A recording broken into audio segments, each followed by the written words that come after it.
Hi all, welcome to English council. ഇന്ന് നമ്മൾ പഠിക്കാൻ പോകുന്ന രണ്ട് കാര്യങ്ങൾ ഉണ്ട് എന്ന് പറയുന്ന ഹാസ് ആൻഡ് ഹാവ്. ഈ രണ്ട് ടൈംസ് മാത്രമാണ് നമ്മൾ ഇന്നത്തെ ക്ലാസ്സിൽ ഡീറ്റെയിൽ ആയിട്ട് പഠിക്കുന്നത്, അല്ലേ? അപ്പൊ നമുക്കൊരു കാര്യമുണ്ട്, എനിക്കൊരു പേനയുണ്ട്, എനിക്കൊരു ബുക്കുണ്ട്, എനിക്കൊരു കാറുണ്ട്, എനിക്കൊരു വീടുണ്ട്, ഇങ്ങനെയൊക്കെ പറയാൻ വേണ്ടി നമുക്ക് എന്താണെങ്കിലും എനിക്കൊരു സംഭവം ഉണ്ട് ഉണ്ട് എന്ന് പറയാൻ വേണ്ടി നമുക്ക് ഇംഗ്ലീഷിൽ രണ്ട് വാക്കുകൾ ഉപയോഗിക്കും: ഹാസ്, ഹാവ്. ഓക്കെ, അപ്പൊ ഹാസ് ഉപയോഗിക്കുന്നതും ഹാവ് ഉപയോഗിക്കുന്നതൊക്കെ നേരത്തെ അറിയാം. കാരണം ഹാസ് എന്ന് പറയുന്നത് സിംഗുലറും ഹാവ് എന്ന് പറയുന്നത് പ്ലൂറലുമാണ്. അപ്പൊ സിംഗുലർ ചേർക്കേണ്ട എല്ലാത്തിന്റെ കൂടെ ഹാസ് ചേർക്കുക, പ്ലൂറൽ ചേർക്കേണ്ട എല്ലാത്തിന്റെ കൂടെ ഹാവ് ചേർക്കുക, അത്രയേ ഉള്ളൂ. പ്ലൂറലിന്റെ കൂടെയൊക്കെ ഹാവ് ചേർക്കുക, അത്രയേ ഉള്ളൂ. എന്നാലും നമുക്കൊന്നുകൂടെ നോക്കാം. ആദ്യം എനിക്കൊരു കാറുണ്ട്. ആ കാർ എന്നുള്ളത് എന്തും ആയിക്കോട്ടെ. എനിക്കൊരു കാർ ഉണ്ടെന്നാകാം, എനിക്കൊരു വീടുണ്ടെന്നാകാം, എനിക്കൊരു പ്ലെയിൻ ഉണ്ടെന്നാകാം, എനിക്കൊരു സൈക്കിൾ ഉണ്ടെന്നാകാം, എനിക്കൊരു ബുക്ക് ഉണ്ട്, എന്തും ആയിക്കോട്ടെ. അവിടെ എന്താണെങ്കിലും ഐ ഹാവ് എ കാർ എന്നാണ് നമ്മൾ പറയണ്ടേ. ഹാവ് ആണ് നമ്മൾ ഉപയോഗിക്കുന്നത്. I have a car. ഈ ഹാവ് എന്നുള്ള വാക്ക് വേറെ ഇതിന്റെ കൂടെ ഉപയോഗിക്കാം, ഇതിനൊക്കെ കൂടെ ഒക്കെ ഉപയോഗിക്കാം.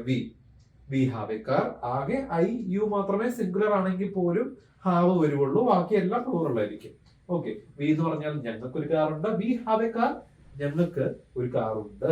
എ എന്ന് പറഞ്ഞാൽ ഒരു എന്നാണ് അതിന്റെ അർത്ഥം. എ ആണെങ്കിലും ആൻഡ് ആണെങ്കിലും ഒരു എന്നുള്ള അർത്ഥത്തിൽ വരും. അപ്പം എ കാർ എന്ന് പറഞ്ഞാൽ ഒരു കാർ, ഞങ്ങൾക്ക് ഒരു കാറുണ്ട്. മലയാളത്തിൽ പറയുമ്പോൾ ദേ ഹാവ് എ കാർ, അവർക്ക് ഒരു കാറുണ്ട്. ദേ ഹാവ് എ കാർ, അവർക്ക് ഒരു കാറുണ്ട്. യു ഹാവ് എ കാർ, നിനക്ക് ഒരു കാറുണ്ട് എന്ന് വരാം സിംഗുലർ ആയിട്ട്. അല്ലെങ്കിൽ നിങ്ങൾക്ക് കുറെ പേരുണ്ടെങ്കിൽ നിങ്ങൾക്ക് ഒരു കാറുണ്ട് എന്ന് വേണമെങ്കിലും വരാം. You have a car. Boys have a car, ആൺകുട്ടികൾക്ക് കാറുണ്ട്, ഒന്നിൽ കൂടുതലാണ്. അത് ഇൻഡിക്കേറ്റ് ചെയ്യാൻ വേണ്ടിയാണ് ബോയ്സ് എന്നുള്ള പദം ചേർത്തേക്കുന്നത്. ബോയ്സ് ഹാവ് എ കാർ അല്ലെങ്കിൽ girls have a car. Men have a car, പുരുഷന്മാർക്ക് കാറുണ്ട് എന്നാകാം. ചിൽഡ്രൻ ഹാവ് എ കാർ, കുട്ടികൾക്ക്, ഒന്നിൽ കൂടുതൽ കുട്ടികളാണ്, പ്ലൂറലാണ്, അപ്പൊ അതിലൂടെ ഹാവ് ആണ്. Have a car. Nandan and Meera, രണ്ടുപേരുണ്ട്, പ്ലൂറലാണ്. Nandan and Meera have a car.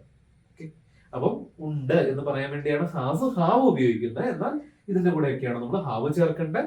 ഇനി നമുക്ക് ഹാസ് ചേർക്കേണ്ടത് ഇതിന്റെ കൂടെയാണ്.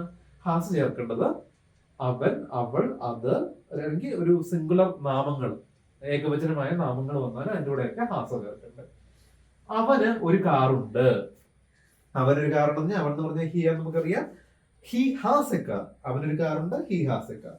അവൾക്കൊരു കാറുണ്ടെന്നാണെങ്കിലോ ഷീ ഹാസ് എ കാർ. അതിന് ഒരു കാറുണ്ടെന്നാണെങ്കിലോ ഇറ്റ് ഹാസ് എ കാർ. അതെന്ന് പറയുമ്പോൾ നമ്മൾ കാർ എന്ന് പറയില്ല, എന്നൊരു എക്സാമ്പിൾ ഞങ്ങൾ എടുത്തതേ ഉള്ളൂ. അല്ലെങ്കിൽ ഇറ്റ് ഹാസ് എ ടൈ, അല്ലെങ്കിൽ ഇറ്റ് ഹാസ് എ പെറ്റ് എന്നൊക്കെ പറയുന്ന പോലെ. ഇപ്പൊ ബോയ് ഹാസ് എ കാർ, ആൺകുട്ടിക്ക് ഒരു കാറുണ്ട്, ഒരു സിംഗുലർ നാമമാണ്, അത് പറയാൻ വേണ്ടിയാണ് ബോയ് ഇൻക്ലൂഡ് ചെയ്തിരിക്കുന്നത്. ചൈൽഡ് ഹാസ് എ കാർ, കുട്ടിക്ക് ഒരു കാറുണ്ട്. Child has a car. Meera ഒരാളാണ്, വീണ്ടും has a car. Meera has a car. അത് നന്ദനൻ മീര രണ്ടുപേരും നമ്മളോ ഹാവ് എ കാർ. മീര ഒരാളായപ്പോ ഹാസ് എ കാർ. ഇപ്പം ഏകവചനമാണെങ്കിൽ അതിന്റെ കൂടെ തന്നെ നമ്മൾ എന്താ പറയുക, ഹാസ് ആണ് ചേർക്കേണ്ടത്. ഏകവചന ഐയും യുവും പിന്നെ മാറി നിൽക്കുവാണല്ലോ, പണ്ട് തൊട്ടേ നമ്മൾ നോക്കുന്നുണ്ട്. അതിന്റെ കൂടെ എപ്പോഴും പ്ലൂറലാണ്, പ്ലൂറൽ വെർബുകളാണ് ഒപ്പം ചേർക്കുന്നത്. അത് ഗ്രാമറ്റിക്കൽ റൂൾസ് തെറ്റിച്ച് പോകുന്ന രണ്ട് വാക്കുകളാണ്. അത് അങ്ങനെ തന്നെ നമ്മൾ പഠിക്കണം. സോ ഹാസ് എന്ന് പറഞ്ഞാലും ഹാവ് എന്ന് പറഞ്ഞാലും ഉണ്ട് എന്നാണ് അതിന്റെ അർത്ഥം. അപ്പൊ എനിക്കൊരു കാറുണ്ട്, ഐ ഹാവ് എ കാർ. എനിക്കൊരു വീടുണ്ട്, ഐ ഹാവ് എ ഹൗസ്. അവർക്ക് ഒരു വീടുണ്ട്, ദേ ഹാവ് എ ഹൗസ്.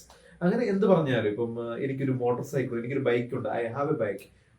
അല്ലെങ്കിൽ അങ്ങനെ ഉണ്ട് എന്ന് എന്ത് പറയണമെങ്കിലും I have a tie, I have a calculator, I have a book, I have freedom. എനിക്ക് ഫ്രീഡം ഉണ്ട്, സ്വേച്ഛയുണ്ട്, അല്ലെങ്കിൽ പിന്നെ എന്താ പറയുക, അപ്പം എന്താണെങ്കിലും.